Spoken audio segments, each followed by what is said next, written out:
Mesdames, Messieurs, bonjour. C'est un plaisir de vous retrouver pour ce point de l'actualité. Le représentant spécial du secrétaire général de l'ONU pour l'Afrique de l'Ouest et le Sahel était lundi dernier au cabinet du ministre des Affaires étrangères. Les deux personnalités ont échangé sur plusieurs sujets dont les préparatifs de la présidentielle prochaine au Bénin.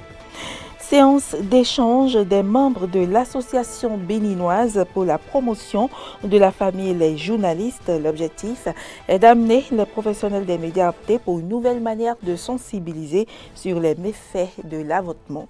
Et puis le parti au pouvoir en Côte d'Ivoire, le RHDP, remporte les élections législatives, des résultats provisoires qui doivent être validés par le Conseil constitutionnel.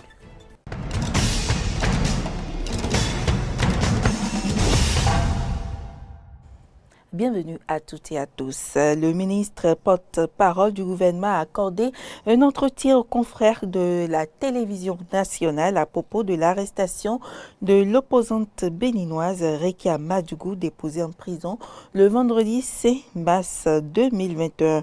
Il a rappelé les motifs de son arrestation. Suivez ici le ministre Alain Orunla, porte-parole du gouvernement. Il se trouve que certains acteurs politiques, dont Dame Rekia Madougou, non seulement ont manifestement et publiquement menacé le processus électoral, mais appelé à attenter à la vie des Béninois pour assouvir leur désir d'être dans la compétition, alors que la Sénat s'est déjà prononcée, la Cour constitutionnelle s'est également prononcée, et il est acquis et acté que ces acteurs politiques n'étaient plus dans la cause. Donc, les propos menaçants qui étaient tenus, les appels à l'insurrection, la témérité avec laquelle ces acteurs disent que ce processus électoral ne se déroulera pas sans eux, ajoutés aux aveux de certains compatriotes qui s'apprêtaient à commettre des crimes contre les Béninois et qui ont désigné Mme Rekia Madougou comme leur commanditaire, a amené le procureur spécial à se saisir de ce dossier puisqu'il s'agit de dossiers relatifs à des actes de terrorisme, à des actes attentatoires à la vie des Béninois, puisqu'on a planifié des exécutions en série.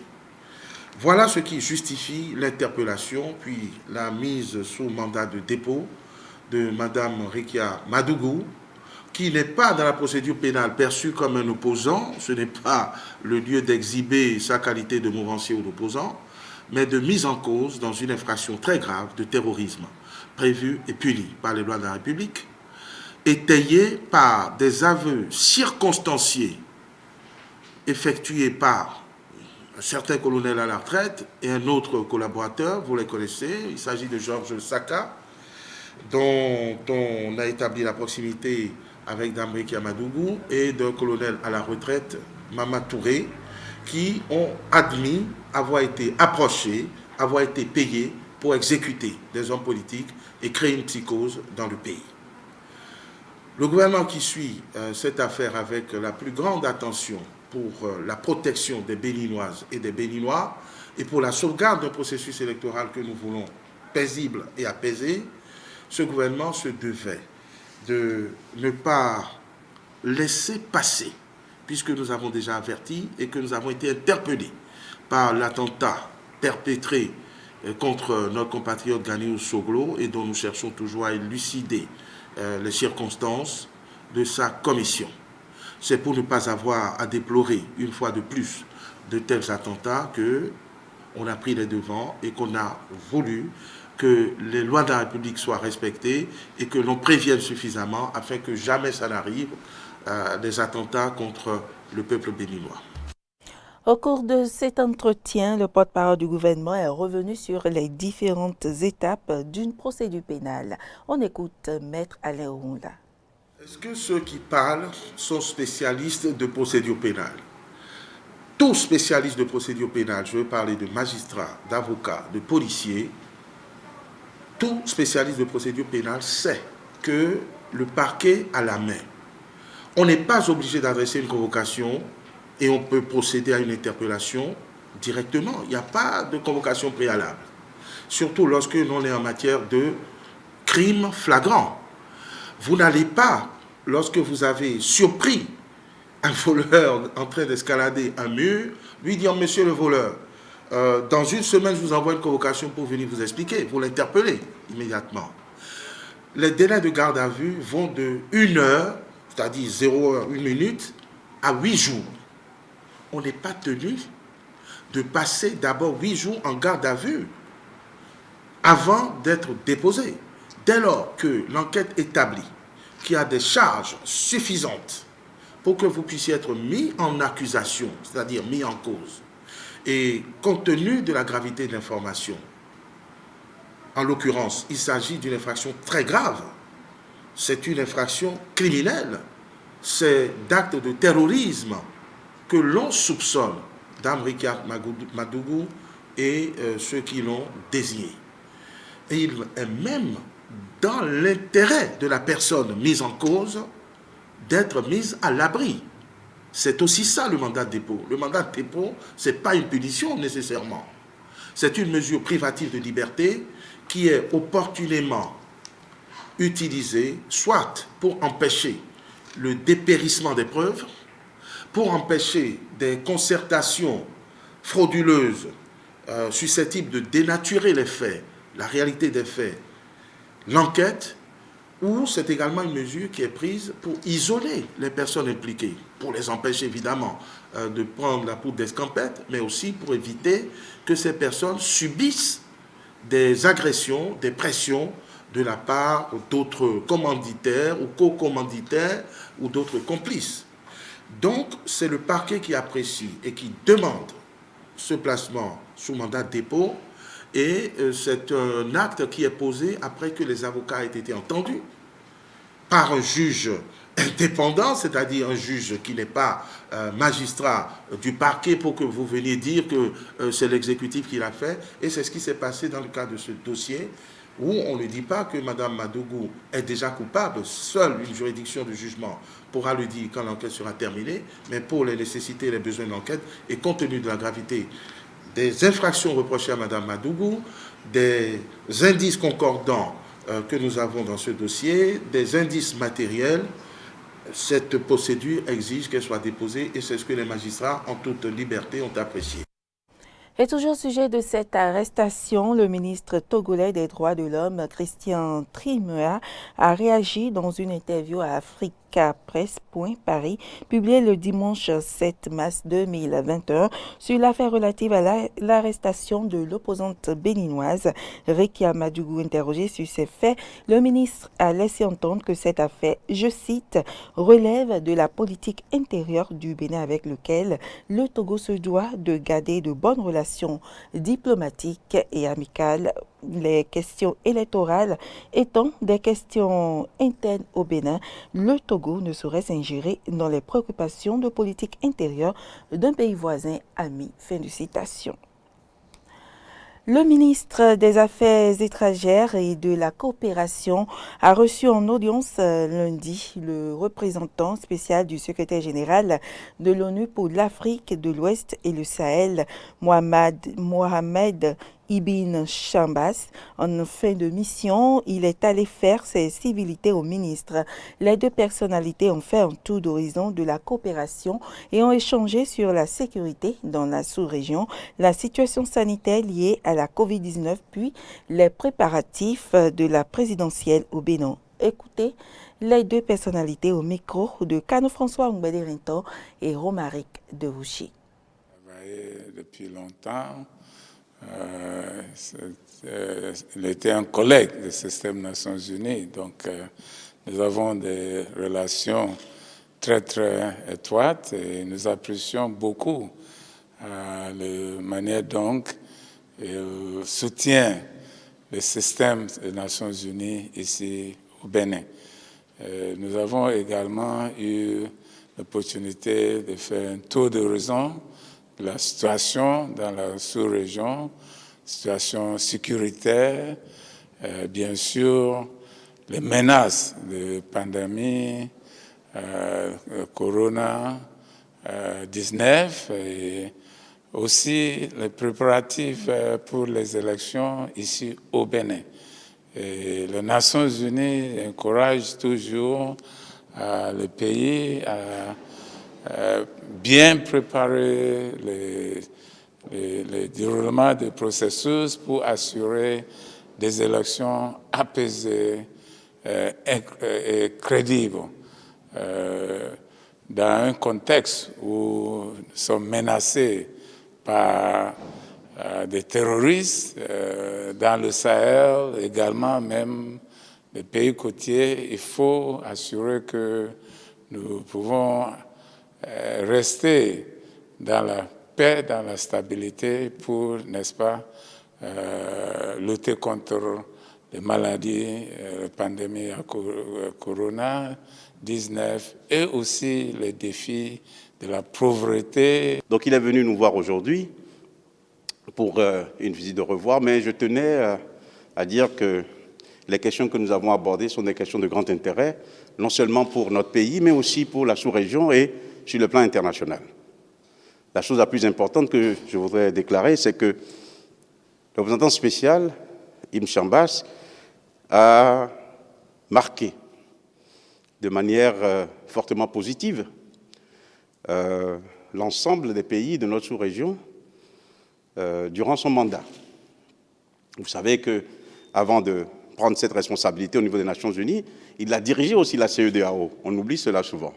Et cela lui a donné une capacité de connaître de l'intérieur les problèmes de sa sous-région, puisqu'il est de notre sous-région, il est du Ghana, vous le savez bien. Et cette aptitude lui a permis d'être un interlocuteur écouté et respecté dans tous les pays de notre sous-région. Écouté et respecté.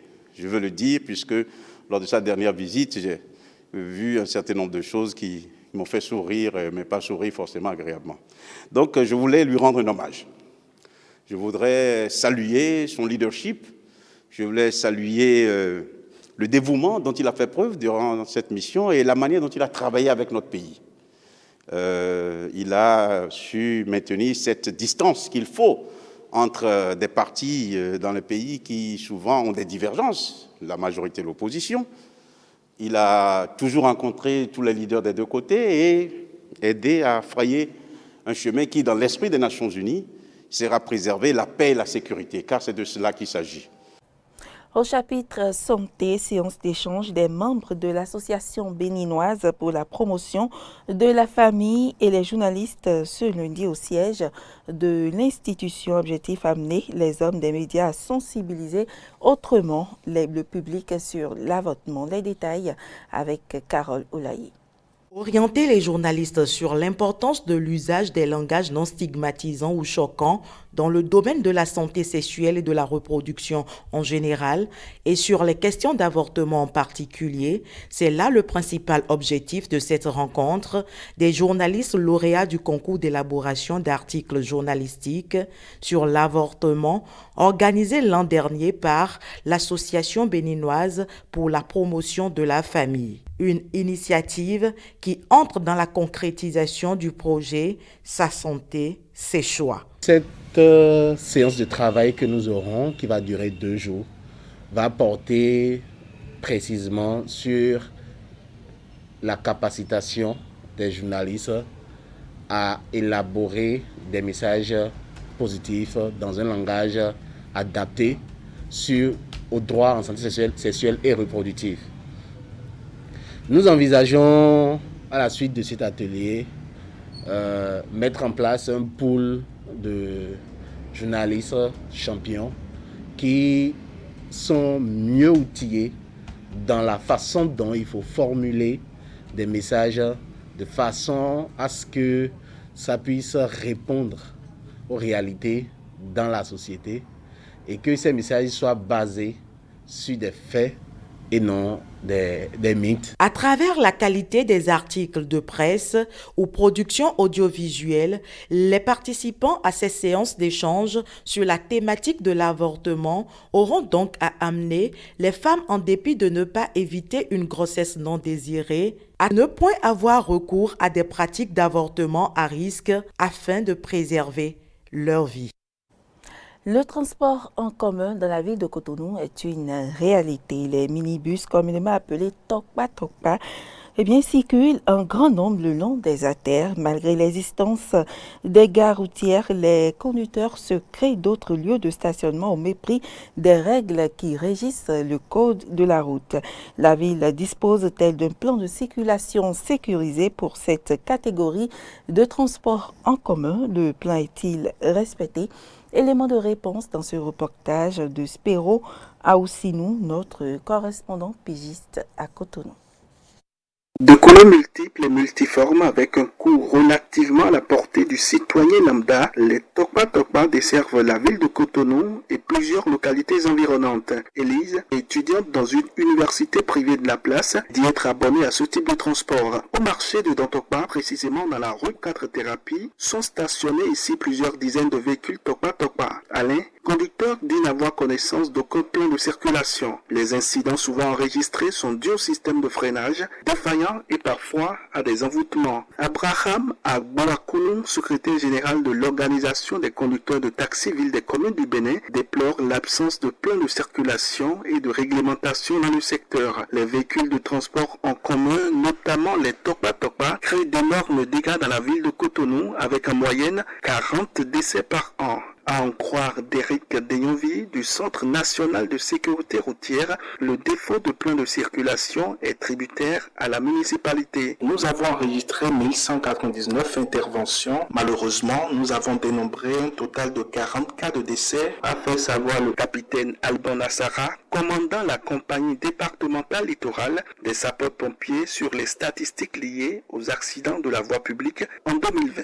Face aux dégâts occasionnés par ces véhicules, les auteurs sont sanctionnés à travers une contravention qui tourne autour de 30 000 francs CFA assortie de mesures de fourrière, dit-on à la direction de l'Agence nationale des transports terrestres ANAT. Par ailleurs, le commandant Alban Nassara appelle au respect du code de la route afin d'éviter les cas de décès. Face à ce constat d'absence de plan de circulation, la nouvelle administration municipale devra mettre les bouchées doubles pour assainir le secteur, gage d'une mobilité saine et sécurisée.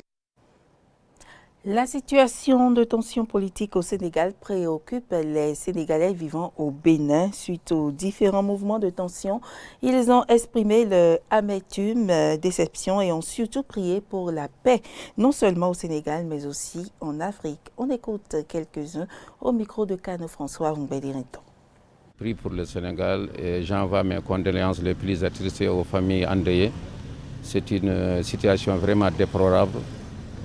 Ce n'est pas ce Sénégal que j'avais connu, vraiment il y a un changement. Maintenant nous prions vraiment qu'il y ait la sérénité, que le peuple soit conscient, qu'il y ait une prise de conscience, qu'on sache vraiment que ce n'est pas la bonne solution. On a vu qu'il y a des erreurs de part et d'autre. Le peuple a une part de responsabilité, l'État et l'opposition. Donc les trois parties doivent d'abord s'entendre avec la société civile pour trouver une solution définitive à ce problème.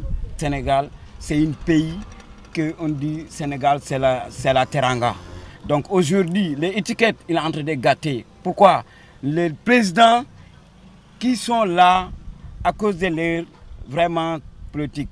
Nous, on n'est pas d'accord, nous qui sommes au diaspora. Vraiment, on souhaite le Sénégal, ça se retourne en paix.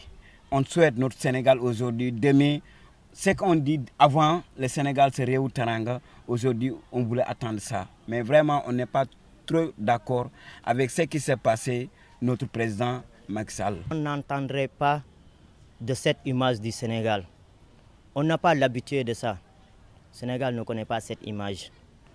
Mais on attendrait une crise qui est au Sénégal. Comment on peut faire pour sortir de cette crise? Mais ce n'est pas qu'on batte devant les peuples. À cause de quoi? Un candidat. Qu'ils le sachent que tous les politiciens de ce pays n'appartiennent pas aux politiciens, ça nous appartient, nous Sénégalais. Donc c'est au peuple d'avoir cette prise de conscience, de ne pas céder aux provocations, de ne pas aussi suivre des politiciens dans leurs manipulations, qui ne cherchent que leurs propres intérêts. Donc vraiment on souhaite que ce qui est bon dans notre pays, Dieu ne peut nous donner ça. Mais ce qui s'est passé, notre frère, ils sont en train de mourir. Notre maman, ils sont en train de souffrir. Nous qui sommes à diaspora, vraiment, si on dit qu'ils sont à l'aise, pour l'instant, on n'est pas à l'aise. Parce qu'on a laissé notre famille là-bas, les parents, les enfants, notre sœur, notre frère, notre femme. Donc on attend que les Sénégalais sont en train de battre, ils sont en train de tuer les gens. À cause de quoi? C'est une manifestation. Là, moi je peux dire que ça c'est une faute du président. Nous on est ici au Bénin, mais vraiment on dit Dieu merci avec l'encadrement du Bénin, du territoire tout du Bénin. Parce que s'il n'y a rien, il y a de la paix. On vit ici sur la paix. On est là en l'aise. C'est ça qu'on attendrait au Sénégal. L'élection qui vient du Bénin, que ça va être une élection qui est formidable. Qu'on veut la paix, l'Afrique, on veut la paix sur l'Afrique. Et on va prier nous tous. L'élection là, ça va avoir une élection formidable. Ce qu'on veut, on va trouver ça. Que le meilleur gagne. Le parti au pouvoir en Côte d'Ivoire, le RHDP, remporte les élections législatives, des résultats provisoires qui doivent être validés par le Conseil constitutionnel et qui vont lui permettre d'obtenir la majorité à l'Assemblée nationale avec 137 sièges sur 254. Le parti du président Ouattara perd aussi des députés. Il a aussi perdu la majorité qualifiée au Parlement qu'il détenait avec ses anciens alliés. Aucune violence n'a été enregistrée au cours de ces élections. Elle est très heureuse de participer et d'organiser cette élection qui a vu la participation de tous les partis politiques et de toutes les formations, y compris même les indépendants. C'est la preuve que la démocratie en Côte d'Ivoire est en mouvement. Aux États-Unis, le Congrès américain devrait adopter aujourd'hui le plan de relance de Joe Biden, 1 900 milliards de dollars pour doper la croissance et relancer l'économie américaine après une année de crise sanitaire. C'est un plan de sauvetage colossal. Une première réforme d'envergure pour l'administration Biden qui souhaite frapper vite et fort pour sortir le pays de la crise provoquée par la pandémie. Un plan d'un montant de 1 900 milliards de dollars, soit près de 1 600 milliards d'euros, l'équivalent de 9% du PIB américain. L'objectif de cette loi, agir massivement en faveur de la croissance économique du pays et ainsi alimenter les liquidités des ménages, des États et des entreprises du pays. D'après la Maison-Blanche, cette législation devrait créer plus de 9 millions de nouveaux emplois cette année et rendre les soins de santé plus abordables pour les Américains.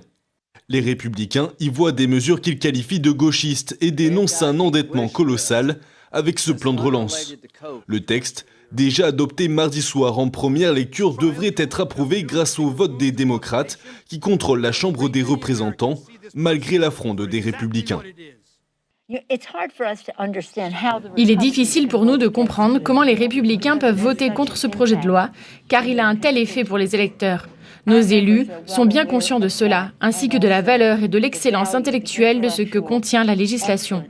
Donc, nous sommes assez confiants à ce sujet et nous vous remercions de l'attention que vous portez à ce projet. Je suis tellement enthousiaste. Je ne peux tout simplement pas le cacher. Ce programme sera le 3e plan de sauvetage adopté par le Congrès américain depuis le début de la pandémie. Le premier avait été promulgué par Donald Trump en mars 2020 pour un montant de 2 200 milliards de dollars.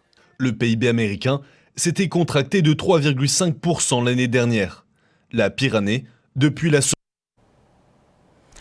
Mesdames, Messieurs, toutes nos excuses pour la fin de cet élément. C'est la fin également de ce journal. Merci de nous avoir suivis et à demain.